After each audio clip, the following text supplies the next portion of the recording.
Well, there's two ways to look at that. Because in the early 90s, there was no tools. And in order for us to even host a server, we had to buy a $15,000 server, a used one, right? It's not, the new one would be $60,000. We actually had to buy the server. We had to host it in our office. All of that was so difficult, like just to set up the server took weeks. And that to me is insane. Now, if you just need to, a hosting company, you just go and have an entire infrastructure on AWS, and you can just pull the pieces together, and it takes minutes rather than weeks.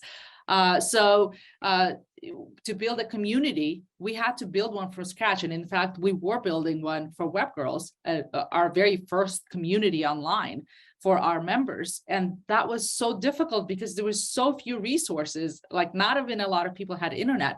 And everything was much more difficult to do rather than, I think there's a lot of options now, but it's so much easier to think about it as Lego pieces, right? If you need to solve a problem, you could say, I can use this third-party tool, this API, this custom code, this library, a lot of these things, and put them all together. And like, obviously you need to know what the options are, but it saves so much time from a development standpoint to be able to, especially in the early days where you just need to test out an idea, to move quickly.